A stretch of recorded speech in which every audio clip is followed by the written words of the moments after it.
What is up, everyone? Welcome back to the Buffalo Blitz right here on the Built in Buffalo Facebook, YouTube, and Twitter network. I just heard myself speak. Yeah. I'm yelling, man. I'm yelling. Welcome back, everyone. Welcome back. We are just 9 days away from the NFL draft. We have so much to talk to you guys about. We have Dan Fetes, who's a sports reporter up in Rochester who covers the Buffalo Bills. He's coming on at 8:30. So in about half an hour, he'll be coming on talking a lot about the first round, a lot of prospect talk with him. So don't go anywhere. But before we do that, Lance, how are we doing, my man? Dude, I'm getting fired up because I'll tell you what, once the draft picks get made and we actually have some new people added to this roster, it's going to make a lot more sense than it does right now. And I'm just excited to get to that point where we can actually talk about factual information and who's actually going to be here and that kind of stuff rather than conjecture and ifs and buts as we do in the offseason leading up to the draft.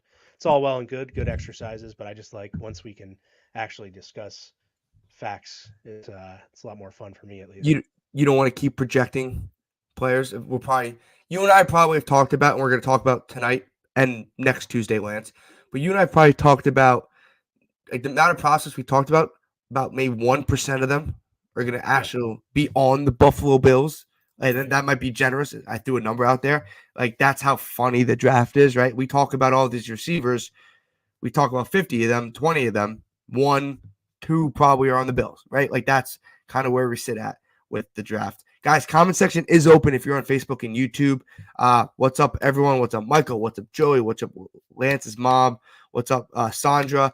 Guys, super chats. If you're on YouTube, try super chats. We have a lot to talk about. So we're going to try to get to your comments, but if we don't, it's just a busy time. We don't have a ton of time, and we want to talk about and we want to get through everything by the time Dan comes on, so we can if you're on X, go over to YouTube so you can comment.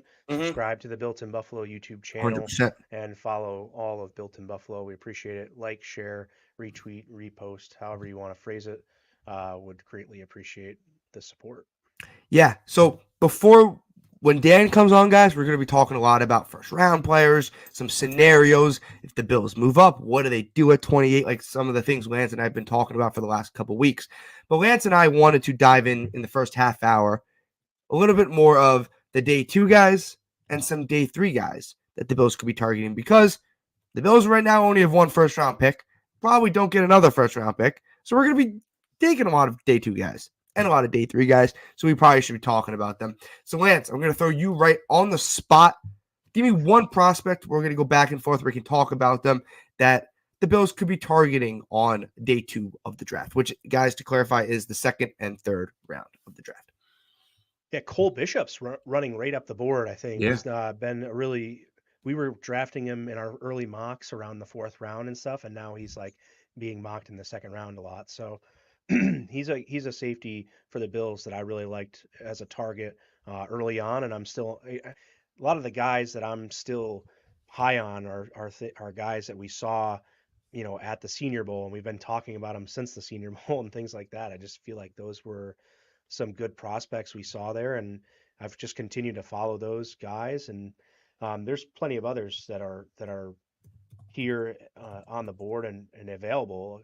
Cameron Kitchens is somebody we talked about early too, but just one prospect, my first prospect on day 2 is going to be Cole Bishop.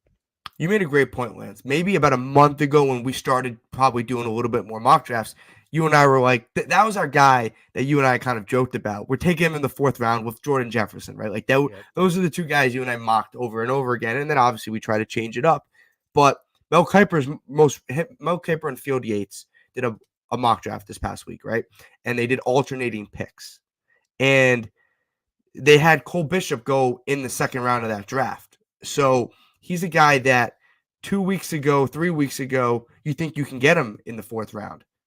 Now, you probably, if you don't get him at pick 60 and you don't move back into the 3rd round, he's not going to be there in your 4th round selection. So he's 100% one of those, and it's a group of guys. You and I can start going down a list of probably 8 to 10 safeties that are in that second and third round category, and he comes to mind for me.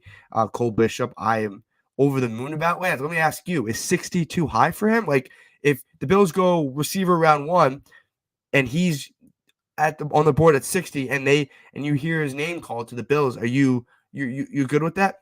Hammering that pick. Okay. Easily. Hammering I mean, that? I think there's a lot of ways you can go.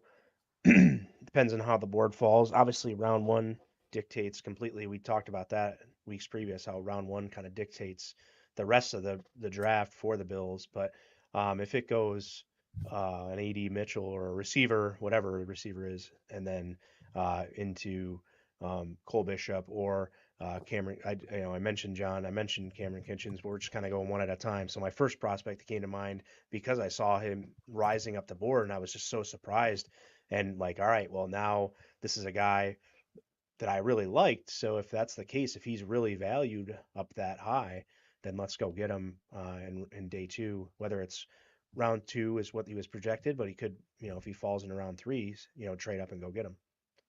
Yeah, we could talk about Cameron Kitchens as well. He's another guy, right, Lance? Like, he was a guy. Probably round 3, right?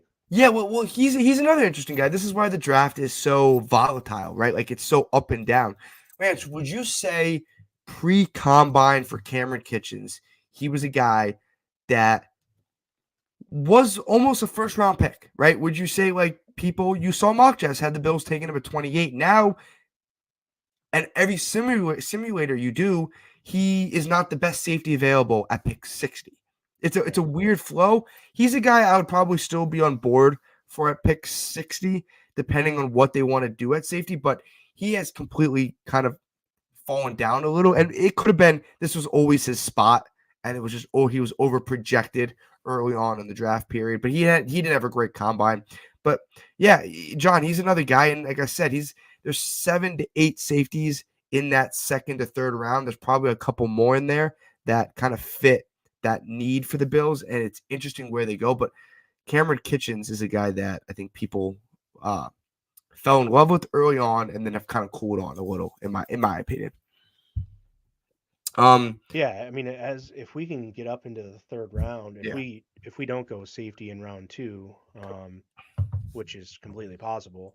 Oh yeah, if we can get up in that third round and snag a guy like Kitchens, I think that.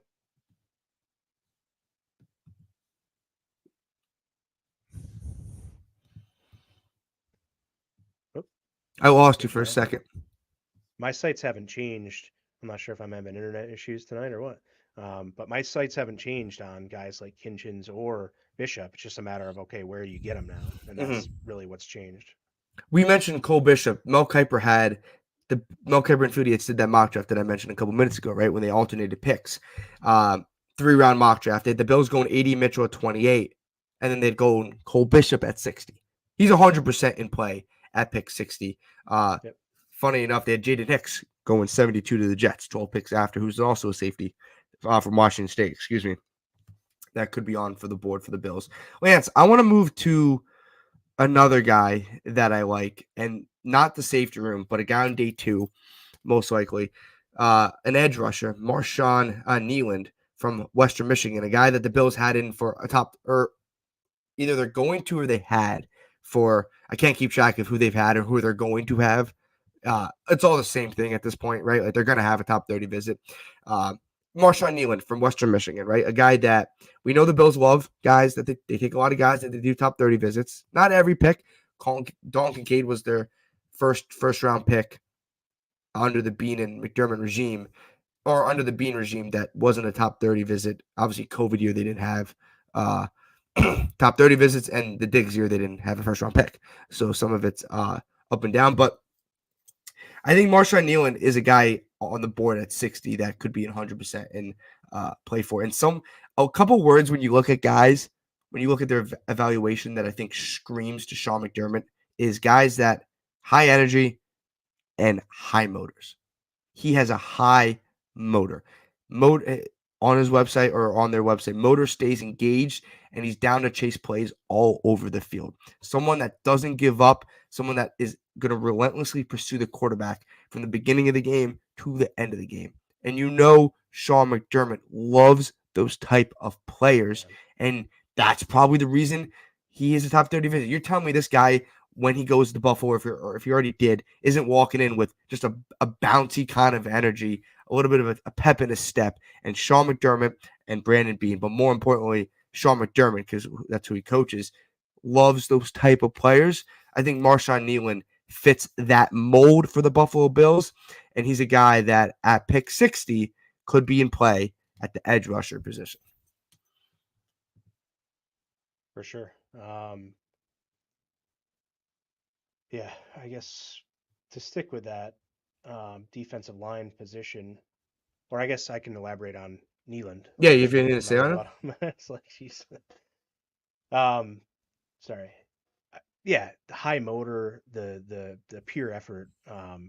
They're describing him as getting in a car accident or an action movie car accident from on every play that he's in, and that's just high effort kind of guy. Even though he was going against competition that might have been lesser than where he was, and maybe he could have played in a big five, top five program, and he just wasn't there. But seems like 6'3", 275, um, has the frame for sure uh, to come in and be successful. So I like Nealon. I think if you look at his trends and where he's picked in mocks and stuff like that, he's climbing more and more towards that pick 60 area, because I think just about everyone is mocking him to the Bills at that point.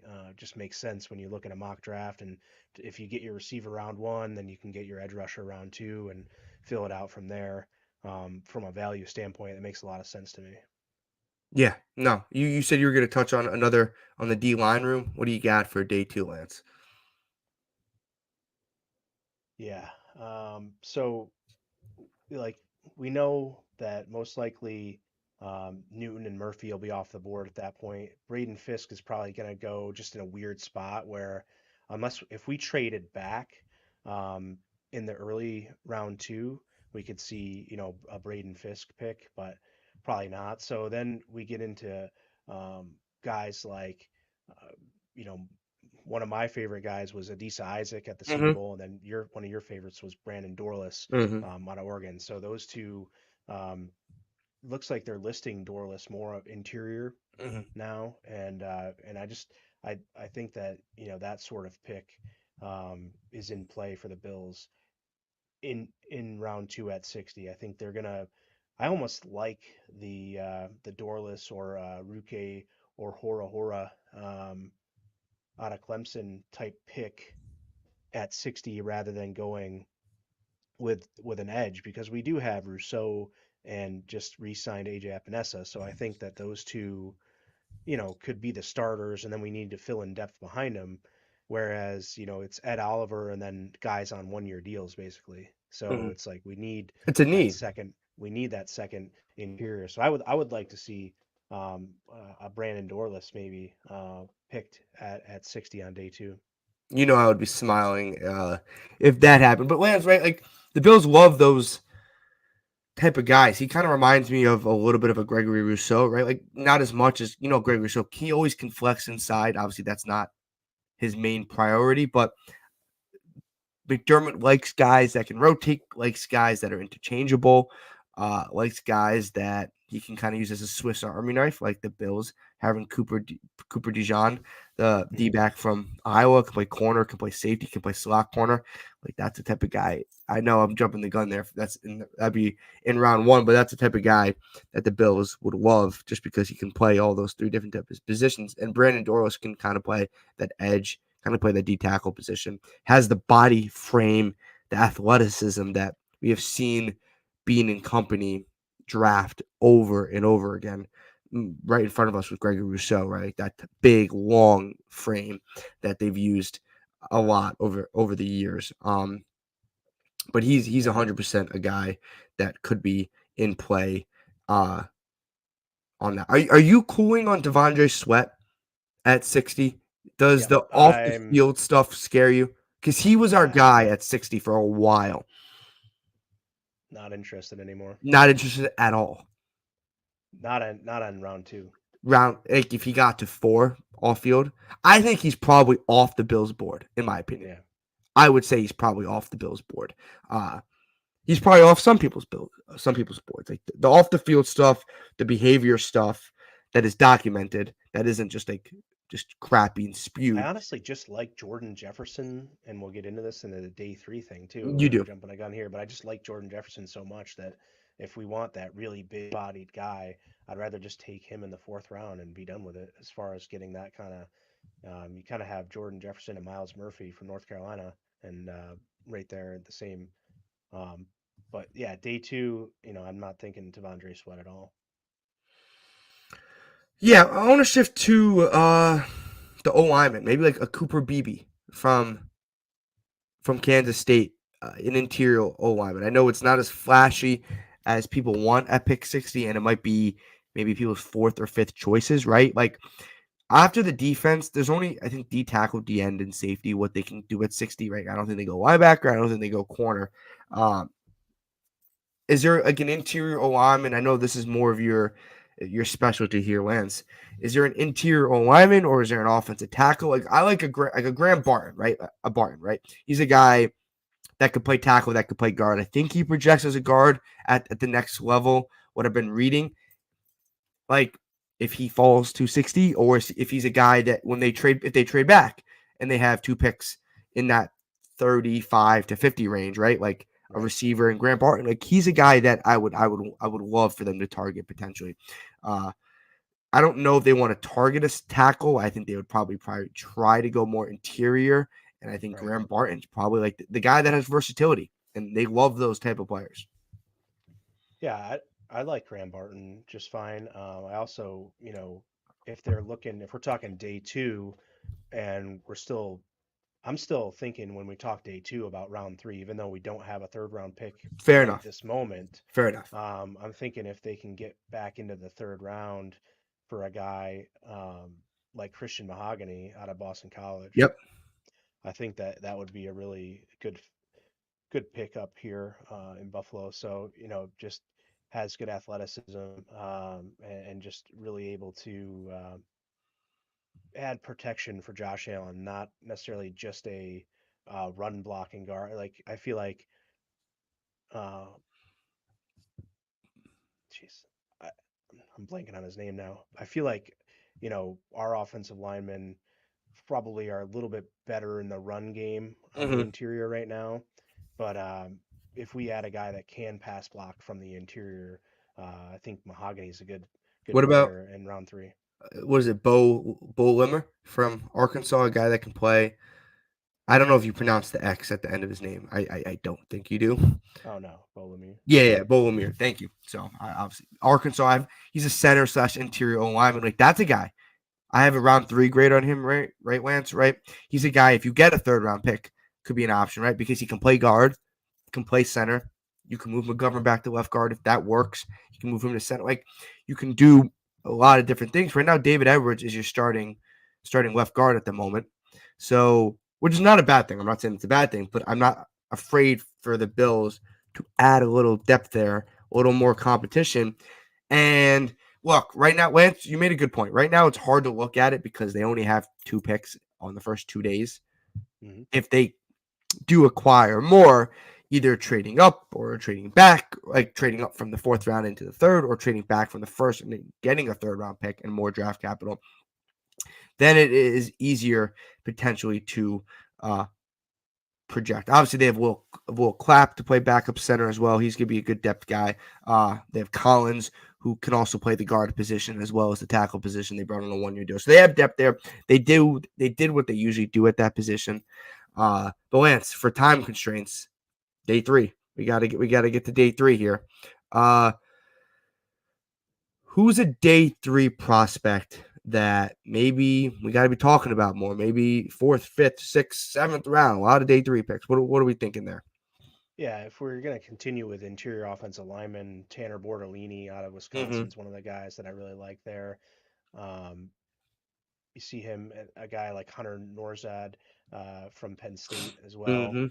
I actually really like Javion Cohen out of Miami. I think he could be a good fit um, in the 160 range when we pick there at 163 or well, no 160 and 163, but both. So somewhere in one of those two picks. we could get that.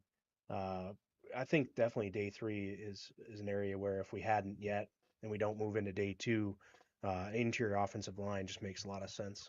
Round four seems like a guy, where you go interior lineman, in my opinion. Interior line on both on both sides too, because again, round four is also where you're going to get your Christian Boyd or your Jordan Jefferson and those kind of folks as well. You're So jumping the gun there, man. I like where you're talking there. Yeah, like they brought in Mason Smith for a visit.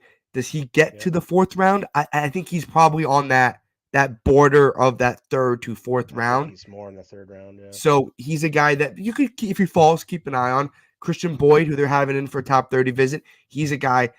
If he's on the board in round four, get ready for the Bills to call him. Jordan Jefferson, I like a Gabe Hall from Baylor a lot. I don't think like a Mekhi Wingle or a Leonard Taylor get there, but those are guys that you can keep in mind. McKinley Jackson, I've mocked a couple times from Texas A&M. Another good D tackle. Tyler Davis from Clemson, another day three guy. But Lance, what would you do if the Bills select Jordan Jefferson? Thinking cartwheels down your street. oh yeah, backflipping. Also, sorry to cut it off a little bit here. Is we got 4 likes here on Facebook. We got more viewers on Facebook than 4. So if you're on Facebook, if you could hit that like button for us, and we'd appreciate a little support. Get us into the algorithms and get us up that board there. Gonna have Dan Fetes on in just a little bit here, so hang tight with us for some exciting round one talk. Right now, day three, and uh, going back, I think there's just a litany of interior defensive linemen Mm-hmm. and offensive linemen we could take.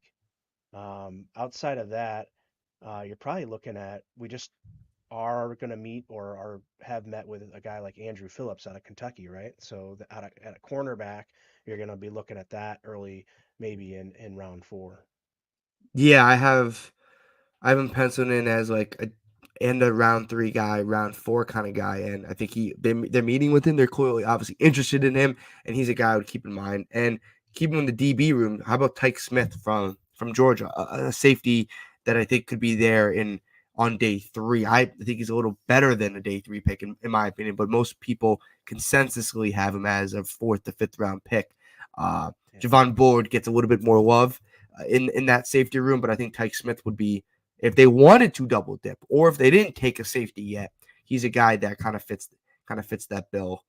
So interesting because now like in day three is where we have the bulk of our picks, right? In So the we fourth only and have fifth, eight yeah, picks between the fourth, fifth, and sixth rounds, or they're between gonna the move fourth up. through in They're day good. three we have 8 picks. So yeah, it's like you're gonna probably package some of those. You assume I expect a little bit of movement around there, but I agree. yeah, if you go kind of what we just laid out when we were talking is um, maybe a defensive lineman at 60.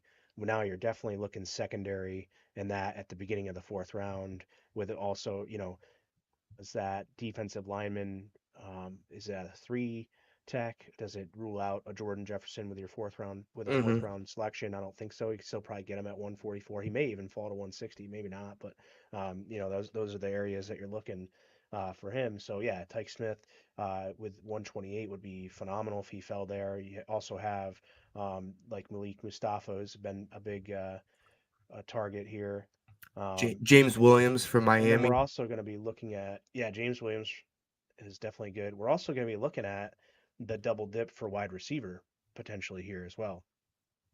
Yeah. If assuming a wide receiver is taken with either 28 or 60 or whatever the scenario is, now coming up, does a Brendan Rice fall to you here? Do you like a Jacob Coing, What about Jamari Thrash? Like, does he Jamari dip a little? Thrash? Yep. Malik Um, Washington. I was reading a story that was posted today on Anthony Gould out of Oregon I was State, about to saying he's mention going him. to be, he's going to be later in round four or round five, right? So Speed. that's a guy you're going to be looking at getting those kind of guys. Yeah, probably that speed complement because you're going to be looking at getting your true outside X type receiver with your first receiver pick, presumably in the draft that they're going to draft one.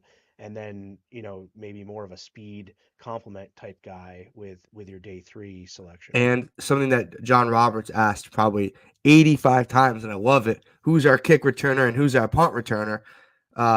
Anthony Gould is that kind of fits that mold.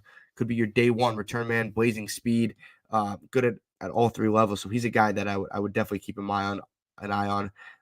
Luke McCaffrey from Rice, the younger brother of Christian McCaffrey. He's a guy that you should definitely keep an eye on. They met with Ryan Florney. I have a 6th to 7th round grade on him from Southeast Missouri, right? Like they met with that guy. If they go receiver early and then they wait until end of day 3, that's a guy they could definitely be targeting. Does Malachi Corley maybe fall into round 4? I don't know. Like some guys are gonna fall a little more than you think. You said Brendan Rice, 100% could be falling. Maybe a Jalen McMillan slides into the back end of the 3rd, into the 4th, right? Like those are the guys that I would definitely be looking at. Cornelius Johnson from Michigan as well. And one other lineman I want to mention, maybe like a Mason McCormick from South Dakota State University.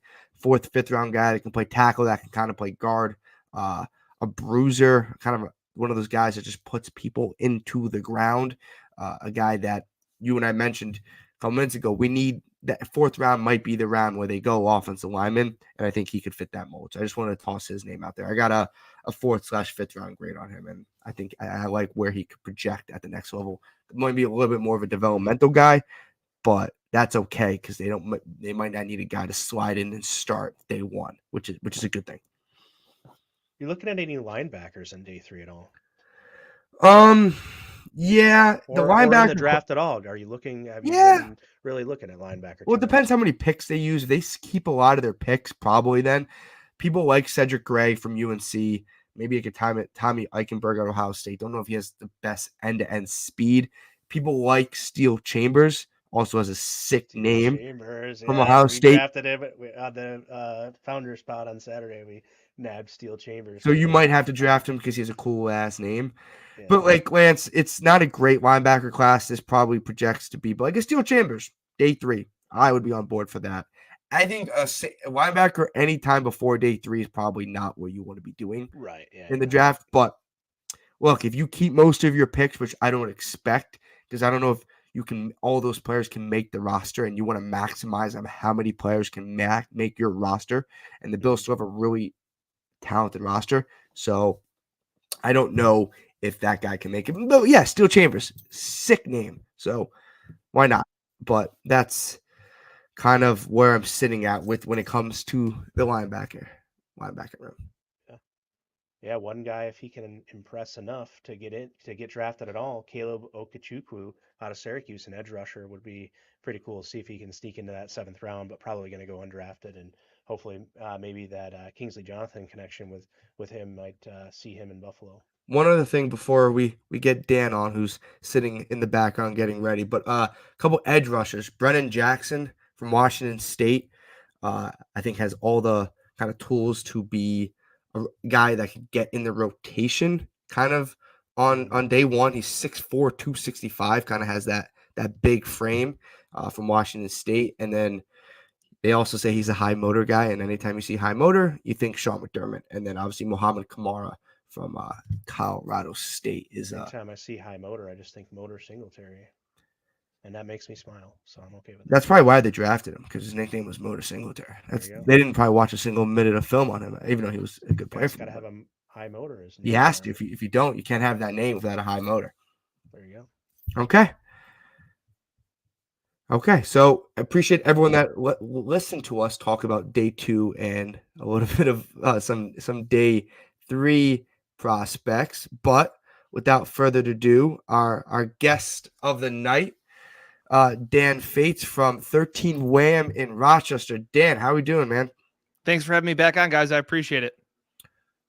Thanks for being here, Dan. Appreciate you, bro.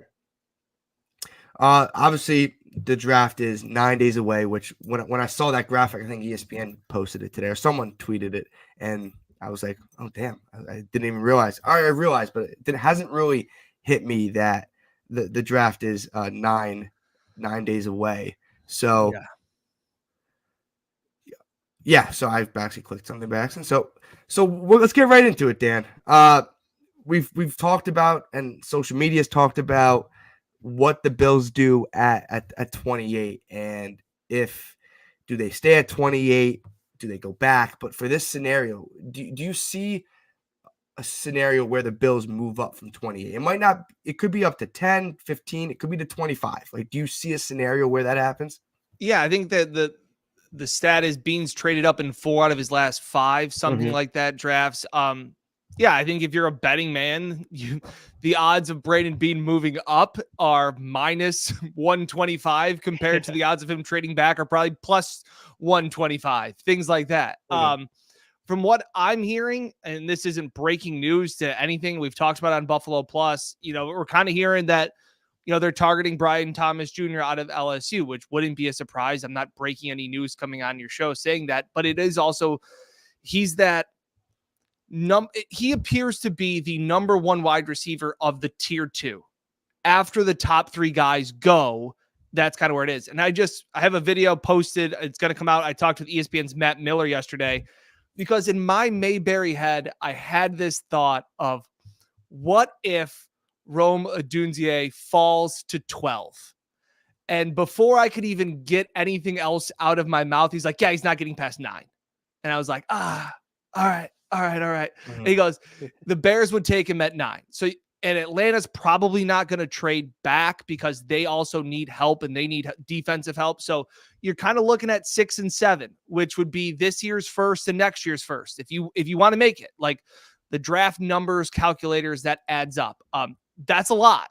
I can tell you that I haven't heard one person say a negative thing about Odunze, and the fact of Matt Miller even went as far as to say he's Terrell Owens without the off-field issues. Like, he's a dog. He's everything like that. So I got excited for a second, and then my heart kind of was like, oh, he's not going to be there at 12, because I think Denver's a big prime target to trade back. And the way I looked at it too with this trade is that the Bills could give up their 2nd round pick this year and their 1st round pick next year to get to 12. So you could technically have 2 1st round picks. Like, again, all of these trades that everybody does in these mock drafts, the other team also has to agree to it. Like, it's not like, like Matt Miller joked around. He's like, I want to marry Scarlett Johansson. Like, but that's not how this works. Like, the other team has to agree to a trade. So, like, while the numbers may work out, I just see Denver as a team that is punting on this year, would rather probably have more picks and more picks next year to possibly, if they want to get their quarterback next year. So I'm really focused on 12 to me as to where Brandon Bean moves up, because I think it makes a lot of sense what Denver doesn't have this year.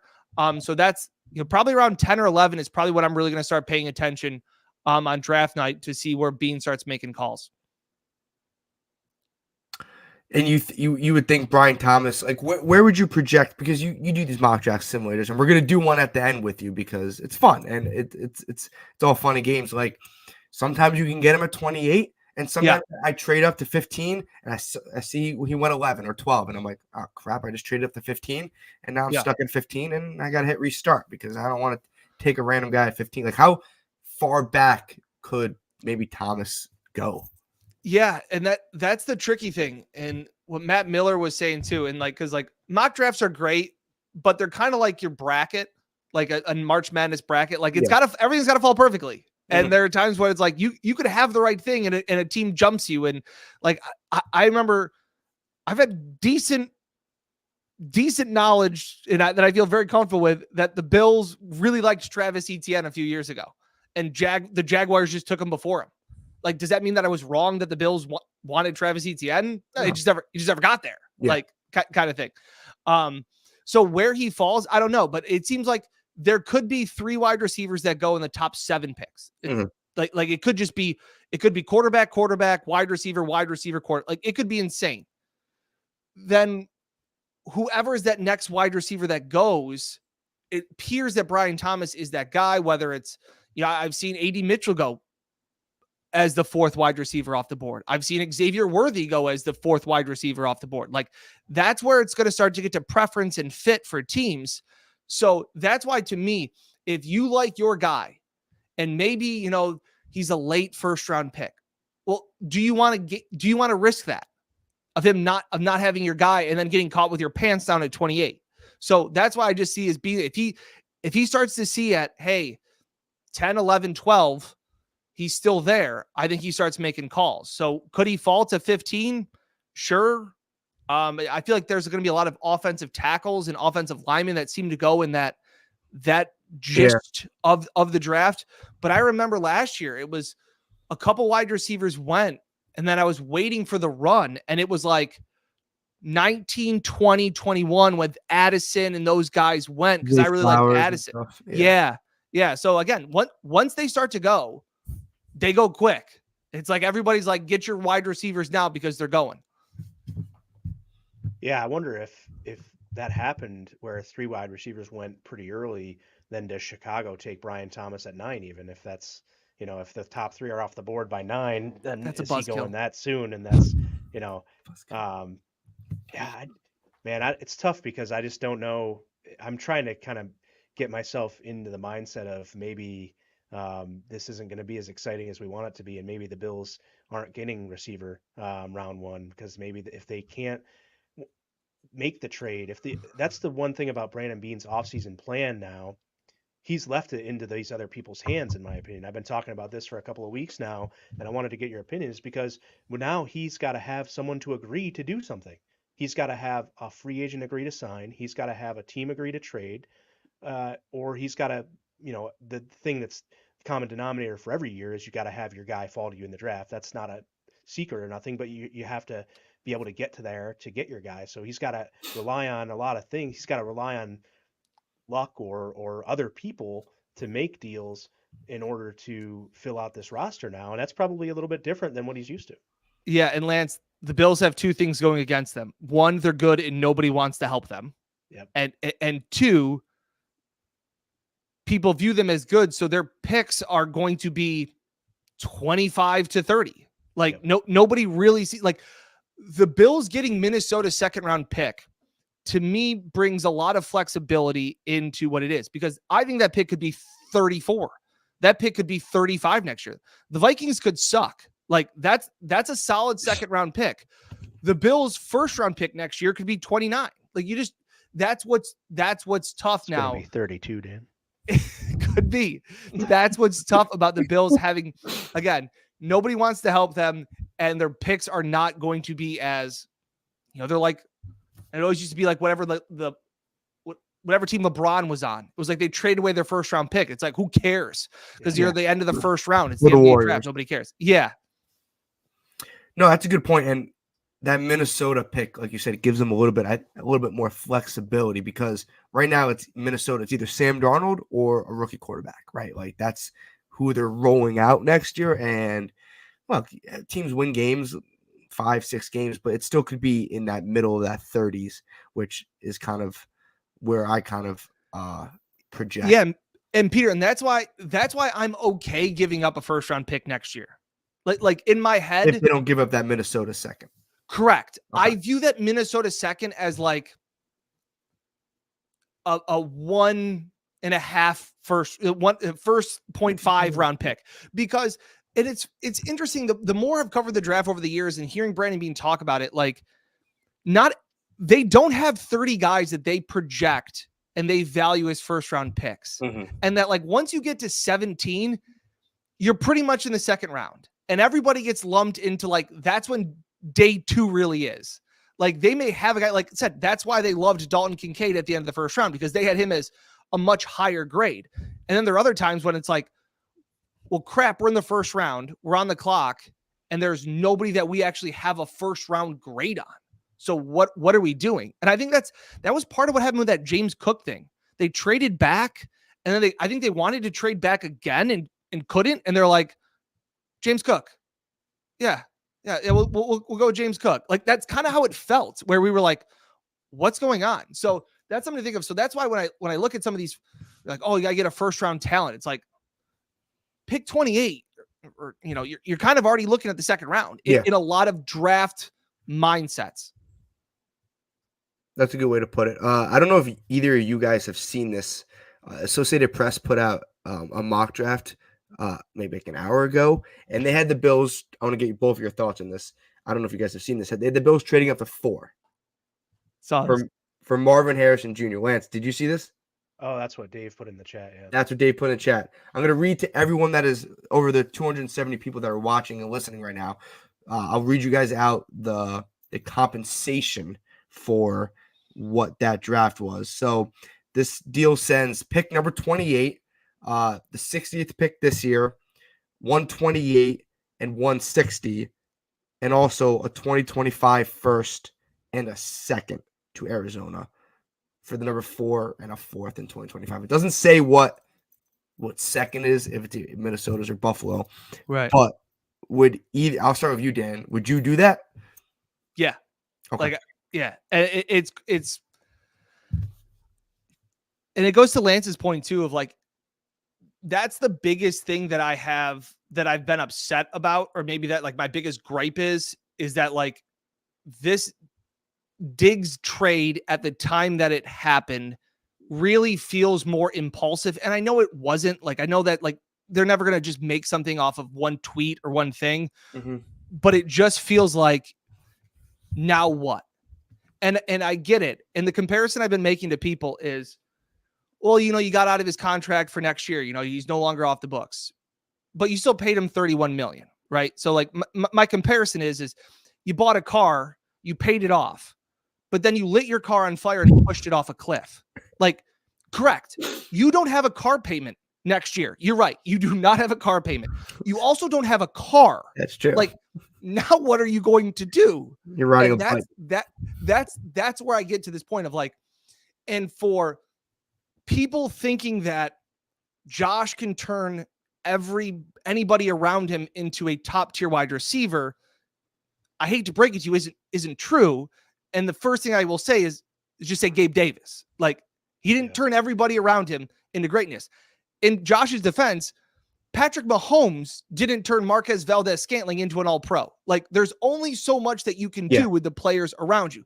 So while I think Josh is great and phenomenal quarterback, as we've talked about on this channel before, and we talk about in Buffalo Plus, and I'm sure you guys do, we joke around, let Josh cook. I don't want to get him groceries from, a gas station.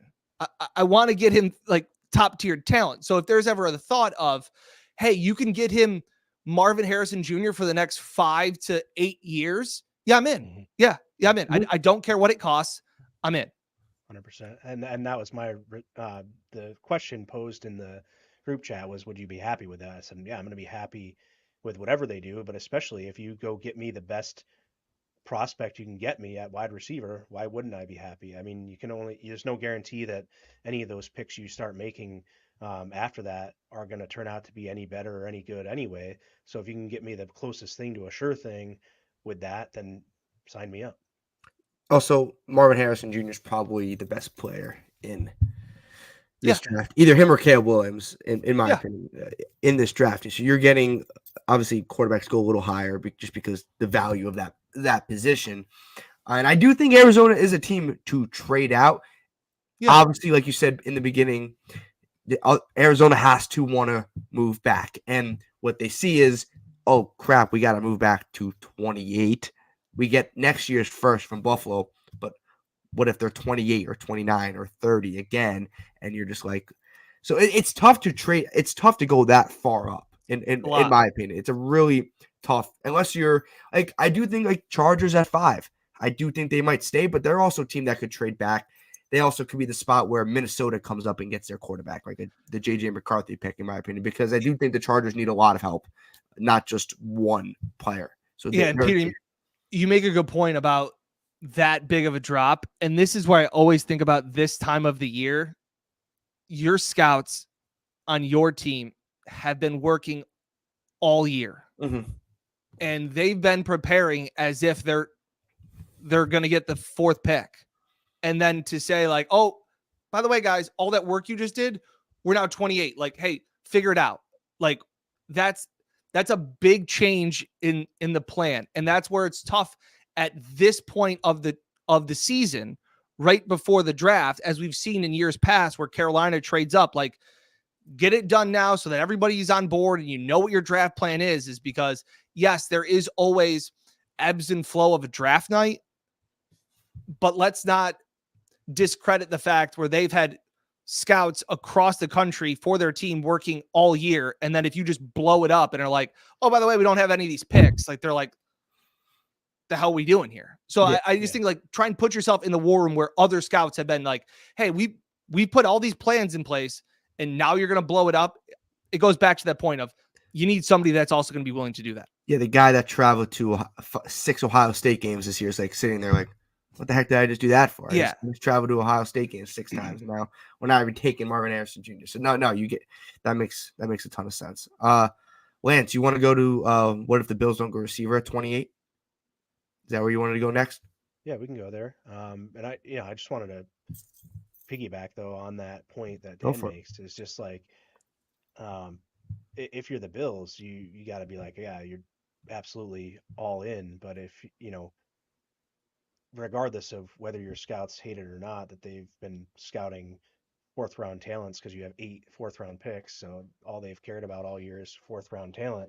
But now it's like, I don't know, get me the best players on this team because we also have the best quarterback in the NFL and we really want to win a Super Bowl here in Buffalo. Yeah, I got it. I got an answer that nobody's going to like. It could be a corner. Like they 28. Yeah, they could go corner. Okay, so we'll put this question up now. Well, if the Bills don't go receiver at 28, they have Cooper DeJean in for top 30. And I mentioned he's a guy that could play corner, could play safety, can play slot. And McDermott's just sitting there loving that. Yeah. Matt Miller talks about Kool-Aid.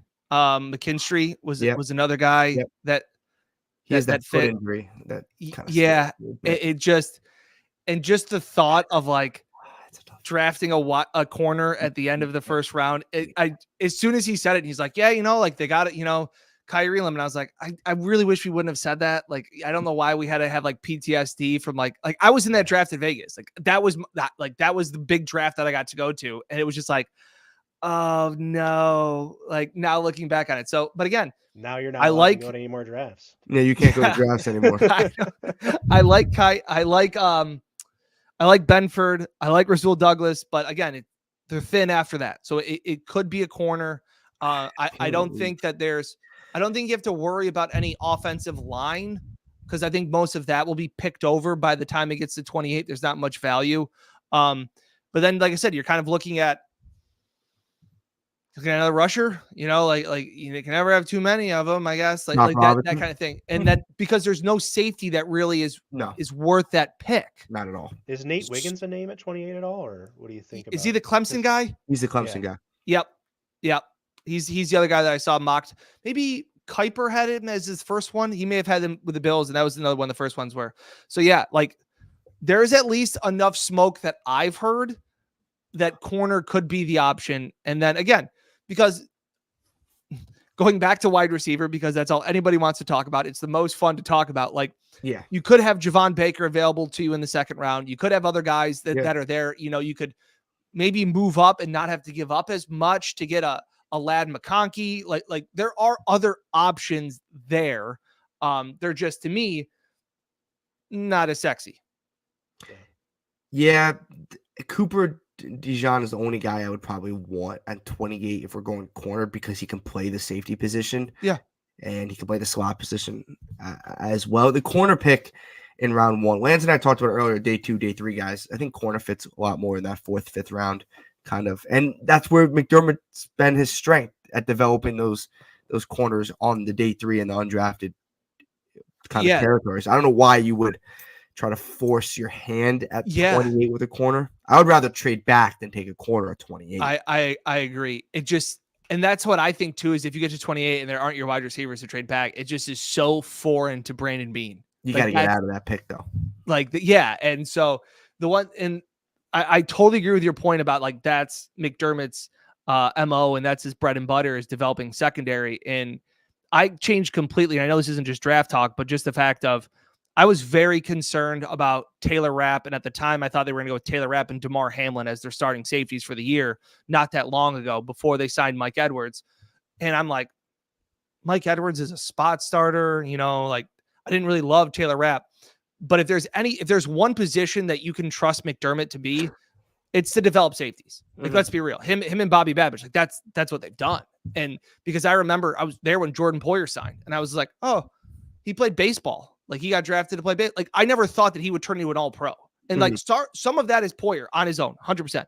Some of that has to be credit to Sean McDermott and the secondary of turning those guys into a nobody in Jordan Poyer before he got here. Micah Hyde was a nice player with Green Bay, but he wasn't this good, you know? And so I think that this is a little bit of McDermott saying, hey, give me a backup guy. Give me Taylor Rapp again, another guy that knows the system. And I'm confident that we'll have two good safety play.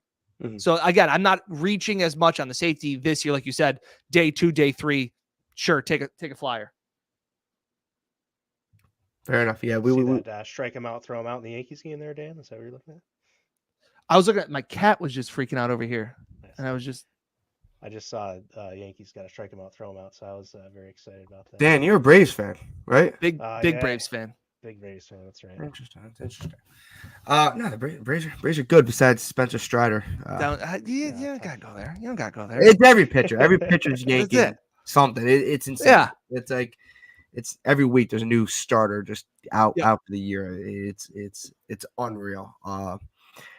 But yeah, at 28, and for me, just to get back on what we were talking about, I think I would rather than a corner, I would rather get if we get a Murphy or a Newton at interior defensive line, that would be my preference. But I just prefer linemen versus secondary players because I watch them more. So I think that just with the makeup of this team, you just have Ed Oliver at D tackle and then a bunch of one-year contracts. So it's like, what are we doing for the long term?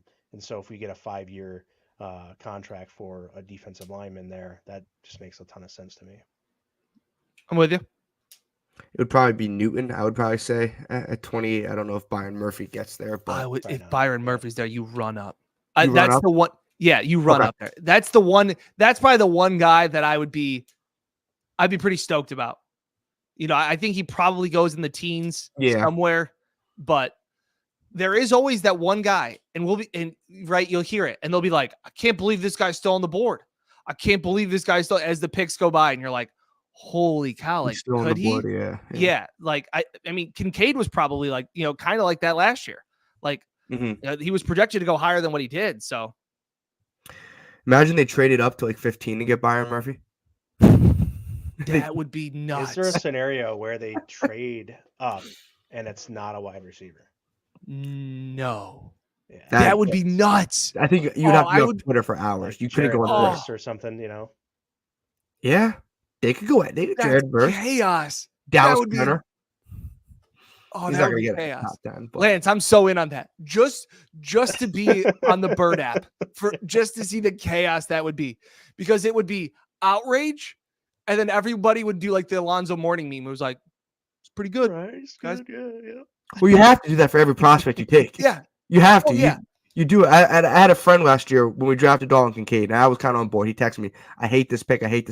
I wake up the next morning, he's texting me, I love this pick.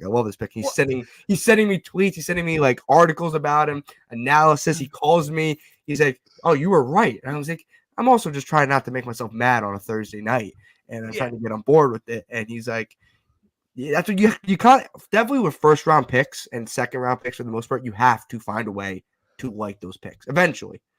Yeah, that was me last year. I was like, I just don't get it. And I just remember Bean coming up there and like other people being like, well, just look at him as a wide receiver. And I was like, then we drafted a slow white wide receiver. I was like, that's not great. Like, why don't we just draft a wide receiver? And then I like sat on it and I was like, and then I watched, it was the USC game. I watched the clips of the USC game and I was like, they're great game. Because again, I'm never going to sit here and go on any form of platform and just be like, oh, I've watched all the tape. I listen to the really smart people that like get paid substantial money on network TV to like talk about these wide receivers and these prospects. And so that's what like I end up kind of doing and being like, Dalton Kincaid, because I remember I was like, what are they doing? Like, yeah, Dawson Knox, like, he's fine. Well, you didn't need a tight end. And I was like, I woke up the next morning. I was like, I'm all right. I'm all right with Dalton Kincaid. He turned out to be really nice. Dan, you tell me you don't watch the other every thing single with one. receiver, I think too, and people are saying a couple things in the comments, but if you look at the top 10 paid wide receivers right now, and I've said this, we brought this up a couple weeks ago maybe, and we've said it on the show since, but like Jefferson and Chase aren't on there, and they're obviously top tier talents, but outside of them, you only have Calvin Ridley at pick 26 in the top 10 paid receivers. Everyone else is second round or later. Mhm. So it's like, there's hard argument to tell me that none of the receivers, and I'm not saying anyone's saying that, I'm just saying that there's still that argument, like there's going to be receivers picked after the first round outside of those top 3 guys that are going to be pretty good at football. Yeah, I just have I agree, and like the history shows that, and it's just something where it's like I just have a heart, like I just want to fish where the fish are, and I just want. I did a rant on Buffalo Plus the one day, like talking about like diversity, and like everybody's like, oh, we want these guys to be versatile. We want these guys to be versatile, not diversity, versatile. Sorry. And they're like, we want these wide receivers, they can do it all. And it's like, well, if there's C's across the board, that's not as good to me as a guy that if there's 5 categories, I'd rather have the guy have 4 A's and then his run blocking is a D. I don't care. When you get to this level, I don't care what you don't do. I care what you can do. Fair enough, yeah. I'm not asking if. Here's my perfect example. When they drafted Dalton Kincaid, one of the things that I was a little bit concerned about was the fact I was like, he can't block. So like at this level, and they were like, well, like he'll turn into a serviceable enough blocker. The fact that Dalton Kincaid couldn't block didn't knock him away from being a first round pick. It would be a mistake by the coaching staff if they had him on a play design blocking Max Crosby one-on-one. Yeah. And then if Max Crosby pancakes him and we're all going, Dalton Kincaid just can't block. No, that's a coaching mistake. That's not what you want your guy to do. Mm-hmm. DK Metcalf, prime example. Seattle asks him to run 2 routes, a slant and a go. He runs those at an elite level. They don't ask him to run curls and out routes. He catches slants and he catches go routes because what he does are incredible. And Peter, to your answer, you talk about baseball and Strider. Spencer Strider was the best pitcher in baseball last year because he had 2 pitches. He didn't have 5. He had 2. I want a stud that like can do something special. Mm-hmm. That's what I'm looking for. I'm not talking about a John Ross guy that just runs fast in a straight line. The tape has to back up the metrics. Yeah. But the fact of the matter is that I want a guy that has a special trait instead of this guy does everything pretty well.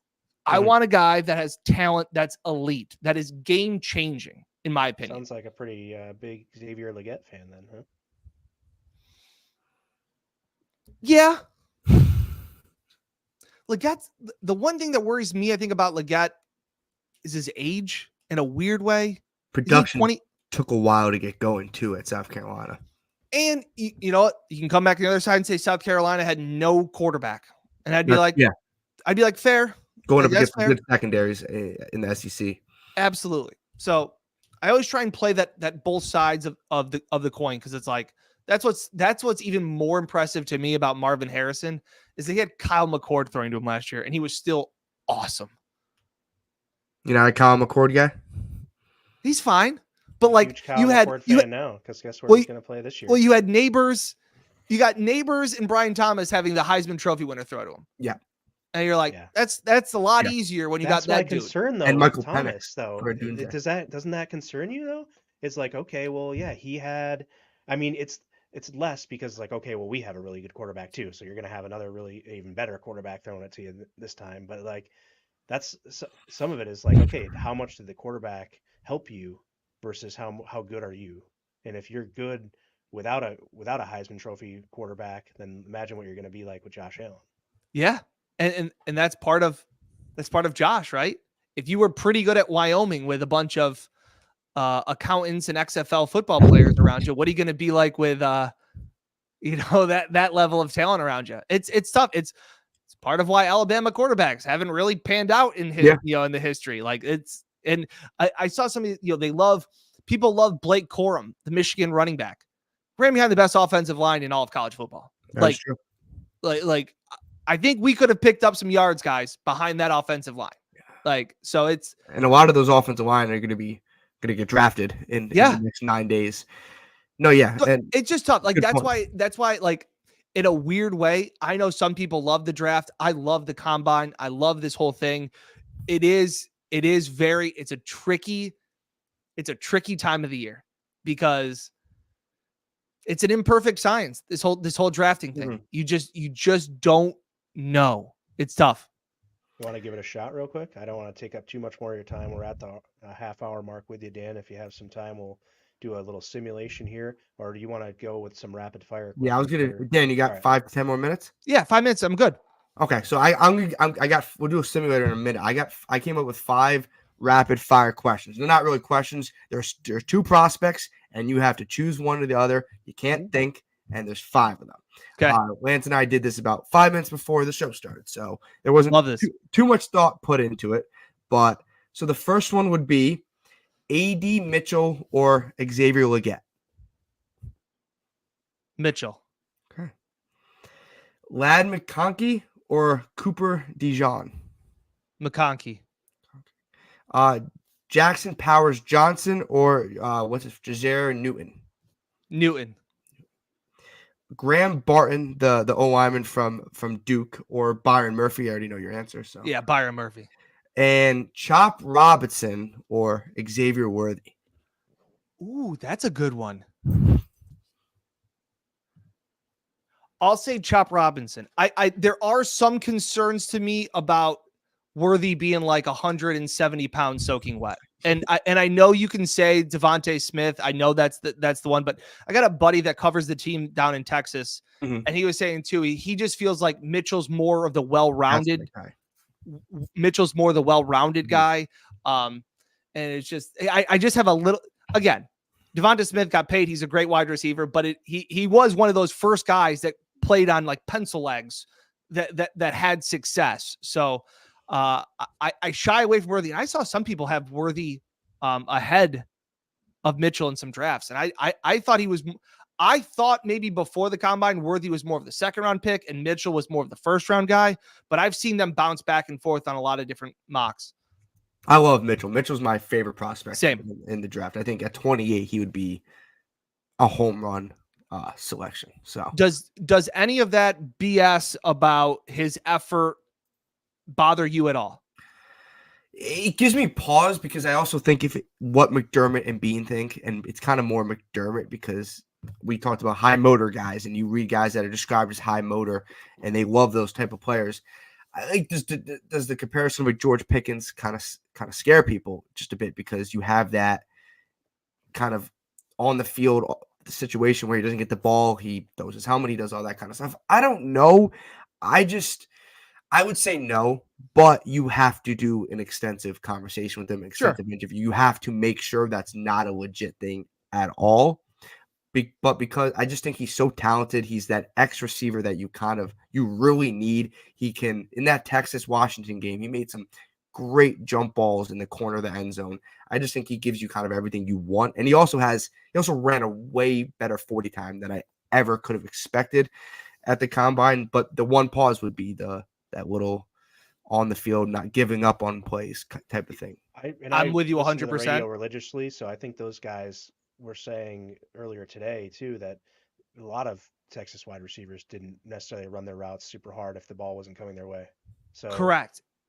And what I just talked to Matt Miller about that yesterday. Again, that video will come out tomorrow on Buffalo Plus if I can plug that. But the fact is anytime in college, a lot of those routes and plays are designed to go to one wide receiver or one or two wide receivers. Yeah. So if you're not the guy, like you break the huddle or you get the signs from the sideline, because nobody takes huddles anymore in college, you're not getting the ball. So it's like, all right, the NFL, like even if you're the third option, Josh may progress to you to get the third option. Yeah, you better be ready. That stuff doesn't happen in the NFL. So like, and again, I always think about it like, I almost joke. I almost think it's physically impossible to run every single route 100%. It's just not possible. Yeah. Like, so like this is this is smokescreen season. This is when you're nitpicking, Caleb Williams nail polish and all of these things. Like you're everybody's, and that's where it goes back to your point, Peter, of like, what doesn't he do? He doesn't run every single route hard. That's fine. I don't care. What does he do well? Like you said, those jump balls, those special plays, those routes, that tracking the ball.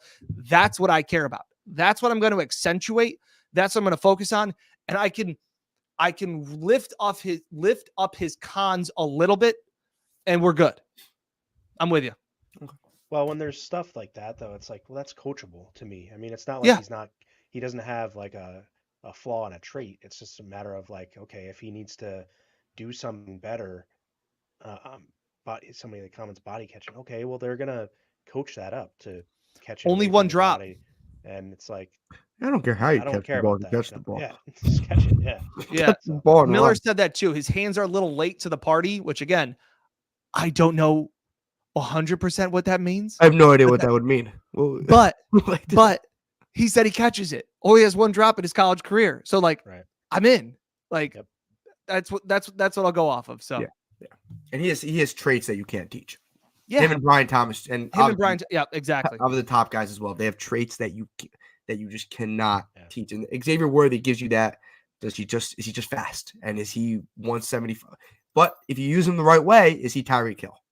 That's kind of like that argument. If you use him the right way, he's Tyreek Hill. If you don't, then he's a bust in 2 years. And that's just finishing up here before I gotta go. That's kind of what bothers me about Kyer. You drafted Kyer to be this jam corner, this press corner, and a lot of McDermott's system is zone. And it was a little, it's a little bit of that square peg in a round hole. And it goes back to what I talk about with DK Metcalf. If you were a team that took DK and said, we're going to make him do double moves and we're going to make him do all these things, that's not DK's fault. Like, to some respects, like, he can try and work on those things, but like, accentuate what you do well. I don't care what you don't do. I don't care that Spencer Strider's changeup isn't that good. He's got a fastball and a slider. Like, that's all that I care about. Accentuate those things and you can win. And you can win a lot of games and coach players up like that. So I'm with you guys. Veer option like Novocaine. And to quote, that's what you got to do. Do it well. Appreciate it, guys. Thanks for your time, Dan. Appreciate it, Dan. That was Dan Fetes. That was a good conversation. I know we didn't get to do the full mock draft simulator, but we got to ask him maybe a little bit more important in questions, Lance, down the stretch. Still do it now, unless you don't want. No, let's run it. I like his. He's all on board, guys, and to do that, to go up and get a receiver, you can kind of tell where. Would you agree with that, Lance? Yep, 100%. Yeah, get me the most talented player in the draft, the best football player in the draft, and whatever we give up to get that is what it is. You don't know what you're going to end up doing with those assets anyway, and especially with the first round picks, they're basically early seconds for all intents and purposes, and they're going to be even better, or even later picks, presumably with Marvin Harrison Jr. on your team. You're going to be an even better team. So I don't know.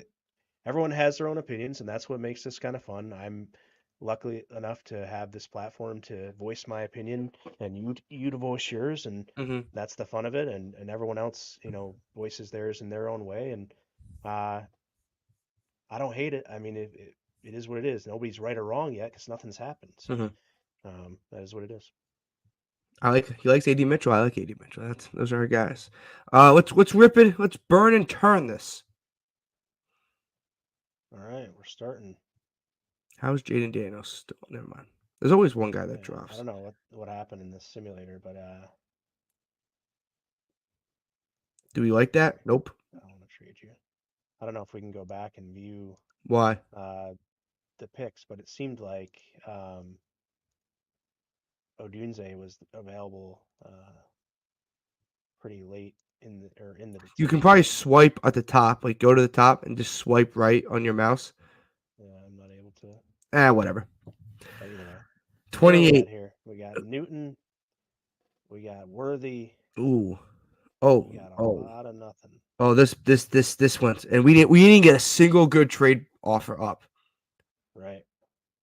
Oh, we're going Newton. we going Newton, or are we gonna take like an Xavier Leggett? I know he's not rated there, but Nate Wiggins, Cooper DeJean, the guys there. I know we don't want corner. Newton's there. This went as poorly as possible for us. But we missed Byron Murphy by a pick, dude. Is that what happened? Look at the top. Oh yeah, right there. Dad, did we just go Newton? Sure. Let's just go Newton. Jeez. Oh boy. Oh boy. Oh boy. Oh boy. Come on. Give us something. We can't really trade back here. Please tell me Leggett's on the board. He's not on the board. He already went, yeah. Oh, we messed up. This would be a mess up, yeah. Do we want to restart this? You want to restart it? We might. Let's restart this. What just happened here? We got no single. That scenario right there is where I want to trade back. They took Cooper Beebe. I tried to hit restart, but it's not clicking here for me. What a disaster right now. If you guys are listening on Apple Podcasts or Spotify, we really appreciate it. And you're right now thinking, what the hell is going on? These guys aren't saying much. If you're on Facebook, YouTube, and Twitter, over 340 people right now are watching on all three platforms. Thank you so much. Are we done? I just had to get out of that. We have we have one more show after this. We have to run a mock draft. Also, how good is my camera right now? Very nice. You can. The one thing I didn't want to, the one thing I kind of wanted to ask Dan that I didn't get the chance while he was on, just escaped my mind. We'll come back to that if I think of it again. I thought of it and then I lost it. I thought of it again and I lost it. So I apologize. Trying to get my. You know what? Izzy says use the. Slow. I'm not sure. Izzy said use the PFN simulator. Pro Football Network. That's what I was also using. Okay. I know Izzy, Jalen Polk. I know Polk. I get it. I like Polk. I just don't know if that's what I know. Everyone's mad at us for not taking Polk. Yeah, we would have taken him, just so you know. Yeah, I just didn't feel. I didn't like how that mock draft fell.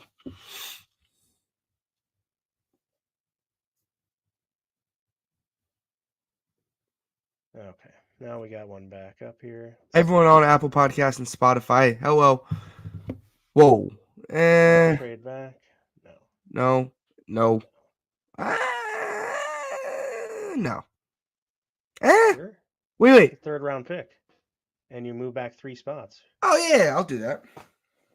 Who's on the board? Mitchell. We're risking Mitchell here. We're risking it. You have to risk it. Get out. No, Dallas, get out of here. Whoa. Jeez, Dallas. The heck? We lost. Oh. Well, you win some, you lose some. We really lost that one. Yeah, not really. Leggett or Franklin. I would go Leggett. Yeah, you didn't really lose one there. Get out of here, Baltimore. Yeah, you still have Polk here if you want. And Roman Wilson, who they had a visit on, and I think it would be a good good piece. Is he there? Yeah, that'd be great. Who's the D? What's the D tackle room look like right now? You got Kinchins there. Mm-hmm. Braylon Trice, Chris Jenkins. I don't think Chris Jenkins really fits, in my opinion. Michael Hall. What's the safety room look like? Still there? Wow, this is really weird. Dude, no, yeah, they have Braid as like a top 75 prospect, and most times we get him in the 4th or 5th round. Yeah. You want to do Cole Bishop? Yeah. Do Cole Bishop. Now we got a 3rd round pick, which we aren't used to, so that's nice. 94. Nope. Since we want our 3rd round pick. This is interesting. This 3rd round pick. Ricky Purcell. Wow, that's awesome. Yeah, that might have one of these 2 top receivers. Which one do you want? Purcell. I think he fits the Bills a little more.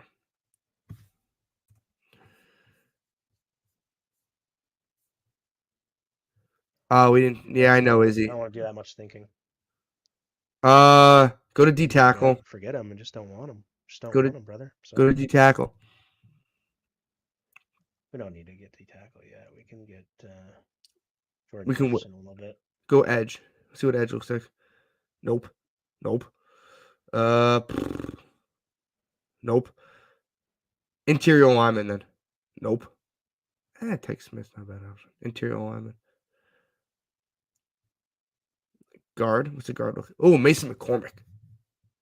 Yes, please. Now go D tackle. You don't want Bo Limmer now? Now I think because when's our next pick after this? Oh, 144. No, yeah. Now you can go. You can either go edge or you can go safety here.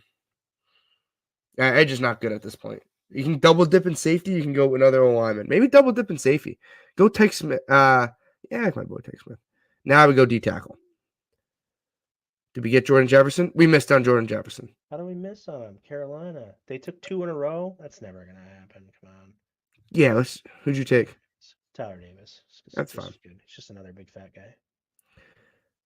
Oh, Muhammad Kamara. Oh, but wait, wait. We have. We can get him at 163, man. Wow. What does a running back room look like? Rendo, that's your guy, right? Yeah, I like him. Your guy. Oh, Bo Limmer. Still there. Yeah. So let's go 2 interior guys. Mason McCormick can also play tackle. What does the edge room look like? Did we already go DT? Or no? Yeah, we went Tyler Davis. Oh, yeah, Tyler Davis. Great pick. Kamara? Is it too early? No, our next pick after that's 200. So. Yeah, go Kamara. Gotta get while the getting's good. Is this a full round mock draft? Didn't you want to? I thought you said do the full I'm joking. Jeez. No, we don't need not running back there. Corner. Do we need any more receivers? We went Mason McCormick already, and we went Bo Limmer. All right. Corner. All right. We went D tackle, went edge. I'm just looking. We could. Oh, Brennan Jackson, not a bad option. Olufoshio, he's pretty good. Corner. Steele there. Still Chambers still there. Willie Drew. You want Willie Drew? You like Willie Drew? It's Virginia State, not Virginia Tech. Dang. I just saw something after Virginia and assumed it was Tech. Yeah. Tyreeb Steele? I don't know. Yeah. Sure. Tyreeb Steele. Sure. Maryland connection. Maybe go another D tackle. Add another D fat guy to the room. Or another edge. One of those two. Edge or D tackle. Oh, Brennan Jackson. Yes. Yes. Brennan Jackson. Easy. Yes. Last pick, maybe running back here? Or a linebacker. You want Jackson Mitchell out of UConn? Or Darius Moussa out of UCLA? I don't know, man. I don't know what we're doing here. Luke Raymer. Gabriel Murphy's not bad. But we already went 2 edges. Dylan Johnson. Thank you. Okay. That. My brain's rotting at the moment. Downloaded. We got it. Xavier Legette. Make sure you send that over to me, dude. For a 3rd round pick, we got Cole Bishop, double dip with Ricky Pearsall, then some beef on the interior who can also move out. Tyke Smith. Another safety. Davis. Another fat guy, an edge rusher. Corner. And then you're flipping coins. And I like Brennan Jackson a lot, so. If we got Dylan Johnson at 248, I think that'd be a heck of a deal, to be honest with you. Dude, Carolina taking Christian Boyd and Jordan Jefferson back to back. What are we doing here, Carolina? They wouldn't do that to McDermott, no. would they? We would take. Oh my. Yeah, we would. Christian Boyd was in for a top 30, so. Absolutely. Okay, Lance. That's it, folks. Thank you for joining us. Be sure to tune in to all the great Built in Buffalo content throughout the rest of the week. Please like and share it. If you can like and share this show and give it a repost or retweet or share some love on YouTube, head over to our YouTube channel and subscribe there. I would really appreciate it. And that's all for us. Yeah, that is going to do it for us. We had Dan Fetes on from 13 Wham up in Rochester. So if you guys missed that, go back and listen. Over 350 people are watching on Facebook, on YouTube, and on Twitter. If you did miss this episode, it comes out tomorrow morning on Apple Podcast and Spotify. If you did also miss it, just rewatch it on Facebook, YouTube, and Twitter. Lance, one more show before the NFL draft. You excited? Let's go. I'm pumped, man. I gotta, like I said before, a week and 2 days, and we're gonna know a little bit about how this plan shakes out. Oh, now I remember my question. Do you want to answer it real quick? And we could maybe put this out there later on. But dang, I just forgot it again. What is it about? The draft, I'm assuming? It's about the draft. Like Yeah, who of we course. taking at 28? We already went past who we're taking at 28. Oh yeah. Do the Bills make a move between now and Thursday? Trade of any sort? Do the Bills make a move between now and Thursday? When it comes to like trading draft picks and potentially stuff like that? Yeah, a move. I would up say or a trade no. with a player or anything. Yeah, I would say no, but it's not out of the cards if the Bills maybe move up in the first round in the next week and a half, right? Like I think that's in the cards. If I had to guess, I would probably say no. Dan mentioned getting your scouting departments and getting everyone on board to have a little bit of a running start. So I think if the Bills are going to make a move, that you might see that happen before next Thursday, before the first round begins, so they have a little bit of time to do their work. Yeah, that's a good question. Next week, guys, Lance and I will give you our final prediction of what we think the Bills will be doing at 28, no matter what, right? Like not just no move up, what they do at 28. We'll talk about a lot of prospects as well, some other scenarios. Maybe the Bills from now until next Tuesday are picking at 15 or 13. Who the heck knows? It's the NFL draft season. It's awesome. Lance, that's going to do it for you and I. If you guys didn't miss this episode, always rewind, rewatch it on Facebook, YouTube, and Twitter. It comes out tomorrow morning on Apple Podcasts, Spotify, Odyssey, or wherever you get your podcast. Just type in Built in Buffalo Podcast Network. Lance, we'll be back next Tuesday at 8 p.m. That is going to do it for us. One more show before the draft. We're getting ever so close. He was Lance, and I was Peter. And as always, go Bills. Hey, go Bills.